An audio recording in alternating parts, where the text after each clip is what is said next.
Existe uma parábola que o Nietzsche, no seu Zaratustra, expõe na passagem da mordida da víbora. Ele, Zaratustra, num certo momento de viagem e tal, ele teve um dia muito pesado, aí ele vai dormir muito tarde, dorme longamente embaixo de uma árvore e, de repente, ele é despertado pela picada de uma serpente. E ele olha para a serpente e agradece à serpente. Olá, dona serpente, obrigado por me despertar. Já é tarde e meu caminho é longo. E a serpente olha para ele, assustada, quando reconhece que é o Zaratustra, e diz assim: o teu caminho é curto, porque meu veneno mata. Aí o Zaratustra diz: ora, desde quando você já viu um dragão morrer da picada de uma serpente? Mas toma de volta teu veneno, porque não é suficientemente rica para dá-lo de presente a mim. E a serpente se apressa em sugar novamente o pescoço do Zaratustra, né? Extrai novamente o veneno, porque ela realmente não era rica o suficiente para dar esse veneno de presente ao Zaratustra, e foge. Né? E aí os discípulos do Zaratustra perguntam: qual é a moral da história, ó Zaratustra? Zaratustra responde: destruidor da moral eu sou, não tem moral de história. Né? Agora, aproveitar o mal, né, que como um meio de se superar, e de se adiantar, de se antecipar, de se potencializar, é um uso interessantíssimo, ou seja, naquela dor tinha um sentido alegre. Então, essa expressão rir até dos maus encontros, não é rir dos maus encontros ao modo de um debochado, né? de um sarcástico, né? Mas é rir até dos maus encontros, porque até nos maus encontros tem algo de interessante para se extrair, tem uma força para se extrair dali. E essa força Nietzsche nomeia como o sentido alegre da dor. Há um sentido alegre da dor. Então, nós, ao invés de acusar a causa das nossas infelicidades, das nossas dores, dos nossos sofrimentos num outro, né? A culpa de um outro. Né? Ou então acusar a nós mesmos, nos depreciarmos, nos humilharmos, tipo, como uma má consciência. O mal vem de dentro de nós, a culpa é nossa. Ao contrário, entender que a dor é, na verdade, um presente, é a produção de uma distância, já que nós, numa posição passiva, não produzimos a distância necessária para sermos cada vez mais capazes de entrar em variação e criar realidade. A dor nos preenche como um presente, dizendo: já que você não fez a tua parte, faço eu a dor. Né? E o que é a dor? A dor é uma vontade de afastamento de si para si. A dor é uma produção de distância. A dor é a distância necessária exatamente para que a gente se descole daquilo que nos acontece. O nosso modo humano de existir é um modo viciado e naturalizado nesse vício. Por quê? Porque nós damos excessiva importância ao que acontece diante da nossa potência de acontecer. E nós confundimos o acontecido daquilo que acontece com a nossa própria potência, reduzindo a nossa potência a esse acontecido. E nos fixando nessa forma que vai criar um limite interior em nós, um sujeito em nós, uma alma em nós, um eu em nós, um preposto de poder em nós. Esse limite interiorizado na verdade, uma colagem, uma redução, uma confusão. Nós confundimos a nossa potência de acontecer com aquilo que nos acontece. E nos prendemos ao que foi. E a partir do que foi, nós desejamos o que vai ser. E perdemos o presente. Perdemos o acontecimento. Então, esse modo de desejar, esse mau jeito do desejo, faz também com que a gente faça um mau uso do mal que nos acontece. E aqui um duplo, ou até um triplo mau uso, né? Um mau uso, se eu aponto que a causa do mal vem de um outro, o ressentimento, o ódio. Ou o mau uso, se eu aponto que a causa do mal está em mim, né? Na verdade, eu sou culpado, eu sou faltoso. Ou um mau uso, se eu me vitimizo, ou permaneço na condição de vítima. Então, esse triplo mau uso do mal que me acontece é um conjunto, né, de maus jeitos que constitui aquilo que eu designo como primeira captura do desejo. Primeiro aprisionamento do desejo. Ora, mas não é o desejo que nos liberta? Não é o desejo que é o contrário do aprisionamento? Mas, nesse caso, o desejo coincide com a própria posição schopenhaueriana, né, que está entre a carência e o tédio. Quando está na carência, falta um objeto, falta algo ao desejo. E quando ele tem objeto, ele cai no fastio, na náusea, no tédio. Né? Entre a carência e o tédio, só acontece essa experiência na medida em que eu desejo a partir de um buraco. Eu não desejo a partir da superfície.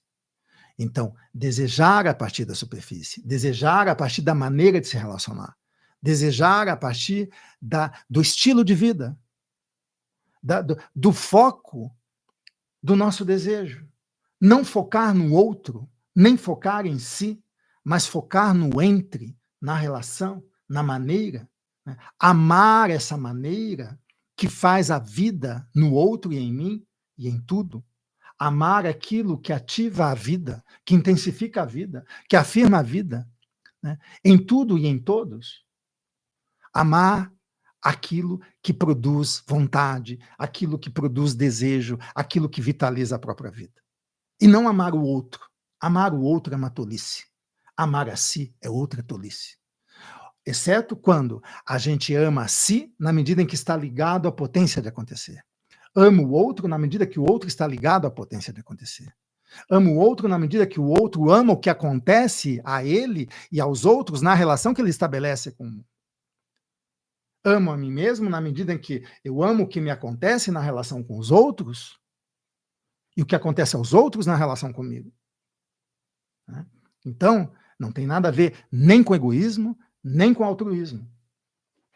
Mas tem a ver com essa maneira, com esse entretempo, com esses intervalos de movimento, com essas esperas, com essas espreitas, com a criação de espessura, com a criação de distância, né? Com a prudência, né?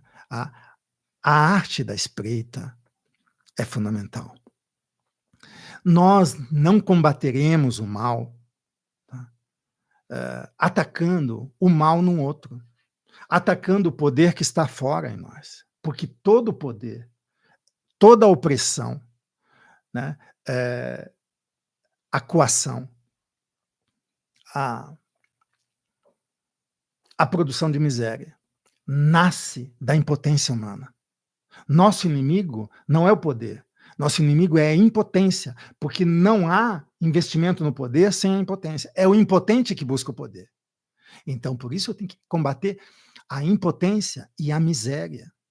Mas nós vivemos em formações sociais que necessitam da produção da miséria, que necessitam da produção de impotência. E esse cinismo, né, muitas vezes, não esconde o terrorismo, como a gente está vendo agora em Gaza. Esse escândalo. Mas o que adianta a gente se indignar e se escandalizar? Né? O que a humanidade pode fazer? O que aqueles que sentem que têm que fazer algo podem e conseguem fazer? E aí a gente vê que as sociedades, as formações sociais, as pessoas estão rendidas aos seus aparelhos de Estado, às suas formações sociais, estão engessadas nas suas instituições. Instituições que estão feitas e formadas para defendê-las, para defender a vida. Desde quando o Tribunal de Haia, a ONU, né, e demais instituições, que eu não vou me alongar nisso aqui, estão aí para defender a vida. Assim como o direito, desde quando o direito está aí para fazer a justiça? O direito é uma máquina de poder. O Tribunal de Haia é uma máquina de poder. A ONU é uma máquina de poder. A OTAN é uma máquina de poder, uma máquina de guerra, uma máquina de morte. Por que nós precisamos da guerra e da morte e dessas instituições para sacanear, para capturar a vida, para submeter a vida, para fazer com que a gente se conforme a uma condição? Não, os palestinos não vão sair dessa se eles não encontrarem uma maneira de se compor tal que não vai ter como derrubá-los. Essa maneira está para ser inventada.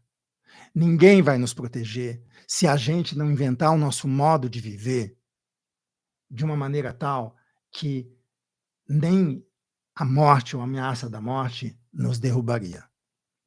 Então, é isso que eu acho extremamente importante. O método para rir até dos maus encontros e esses outros cursos que estão disponíveis, eles vão exatamente nesse sentido. Nietzsche é a invenção da moral.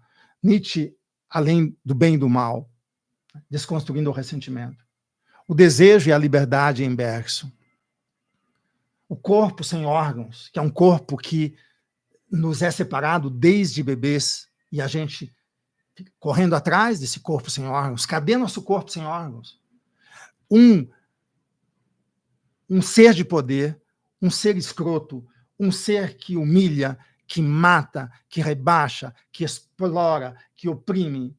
Ele é um ser que perdeu seu corpo sem órgãos, que perdeu seu corpo de potência. É um ser triste, um ser odioso. Olha para o Netanyahu, olha para um tipo como o Biden, olha para esses tipos que estão aí exercendo poder, e esses tipos em destaque são apenas prepostos, né? Mas olha para essa humanidade ressentida, triste, odiosa, que não vê no horizonte, além de um muro opaco, um futuro opaco, né? E claro que o sintoma principal dessa sociedade é depressão e ansiedade. Porque a vida separada do que pode, ela se torna necessariamente uma vida triste, né? E uma vida triste, ela segue se esforçando para tentar fazer algo, para sobreviver, para seguir na existência. Mas a pior maneira de ela seguir na existência é querer se empoderar. Não é uma maneira melhor também ficar humilhado e submetido. Claro que não, de modo nenhum. Mas a saída não é o empoderamento. A saída é a potencialização. E a potencialização depende do nosso modo de vida. Isso está em nossas mãos. Isso é fundamental. Está em nossas mãos. A gente às vezes não acredita. A gente acha que precisa de um guia, que a gente precisa de manuais. Pois muito bem, né? Nós podemos fornecer esses manuais, mas jamais como manuais, mas como provocações, para dizer assim, olha a força que está em você. Olha o que você pode encontrar segundo o modo como você vive. Olha o que você pode passar a ver, que o teu modo de viver agora te impede de ver. O nosso modo de vida nos torna cegos, nos torna insensíveis. Às vezes a gente diz, fulano não tem empatia, mas o modo de viver impede. Fulano odeia. É um modo de viver. Fulano ama, mas ama demais e quer se apoderar do objeto amado. É um modo de viver. Tudo é modo de viver. Se é modo de viver, há uma cumplicidade em nós. Não uma culpa, uma cumplicidade. Então, nós podemos sim observar, inventar esse instrumento que não existe. Esse instrumento deveria ser inventado e estimulado, né, a sua produção e o seu exercício nas escolas, desde bebês, nas famílias, né, em tudo que é instituição humana. Que instrumento? A percepção de si. Esse instrumento que percebe o que a gente se torna segundo o modo de se relacionar com o mundo. Segundo os objetos que a gente se conecta, os sujeitos que a gente se conecta, segundo o uso que a gente faz disso que nos acontece. Isso deveria ser ensinado, isso é fundamental, né? Criar essa atenção, né? Como diz a música, estar atentos e fortes, né? Porque se você observa aquilo que te rouba energia, aquilo que te sabota, você desinveste. Você só investe naquilo que tem retorno, no sentido de aumentar a tua potência, de te potencializar, mas não de te empoderar. Quem se potencializa não precisa oprimir, sabotar, explorar, não precisa coagir, não precisa entristecer, não precisa rebaixar, não precisa humilhar. A potencialização é fundamental. Então, nós precisamos começar. Se você não começou ainda, sempre é tempo, sempre é tempo. Mas não é fácil, não é fácil. Não é encontrando um coaching, não é fazendo uma terapia qualquer, não é dizendo, agora este ano eu vou fazer votos de que tudo vai mudar, e vou me engajar nessa ou naquela. Não, não é. Não é fácil, não é assim. É com experimentação, sutil, com cuidado, com disponibilização de si. Nós precisamos inventar intervalos para nos disponibilizar para a nossa própria vida. É escravo aquele que não dispõe do próprio tempo. O que nos escraviza é a disponibilização do nosso tempo para outra coisa. E o nosso tempo é regulado por algo que está fora de nós. Nós perdemos o ouro, nós perdemos aquilo que gera realidade em nós. Nós perdemos a nossa galinha dos ovos de ouro quando a gente entrega o nosso tempo próprio para essa máquina social, porque precisamos comer, precisamos pagar aluguel, precisamos nos mover, precisamos sustentar a família, precisamos isso, precisamos aquilo. Temos que inventar um jeito, ao mesmo tempo que precisamos sobreviver, inventar um jeito, criar hiatos, intervalos, né? Tempos ociosos. O ócio é fundamental, né? Trabalhar menos, o mínimo, e dedicar esse tempo próprio para criar valor, para romper a bolha. Isso é fundamental. Não tem nada, mas absolutamente nada a ver com o neoliberalismo. Absolutamente nada a ver. Eu já vi gente confundindo, né? Mas isso aí é neoliberalismo, né? Isso aí como se diz, meritocracia. Não, gente, absolutamente nada a ver com isso. É muito importante a gente saber que, no fundo, nada falta a nós, mas que existe sim uma máquina social que nos dispõe, né, e que sorri quando a gente cai, né? E se a gente não cai, ela vai investir na nossa queda. E depois vai dar um tapa com uma mão e vai acolher com outra mão. Isso é o modus operandi da máquina social. Então não tem nada a ver com neoliberalismo, não. Muito, mas muito ao contrário. Também não tem a ver com tutela, nem neoliberalismo, sabe? Nós temos uma via própria, uma via de produção de modo de vida, de produção de superfície, de produção de novas maneiras de viver. E essas maneiras mesmas de viver são fontes de energia e de geração de valor. Uma energia com a qual nós criamos valor. Então, esse aspecto, essa posição é fundamental.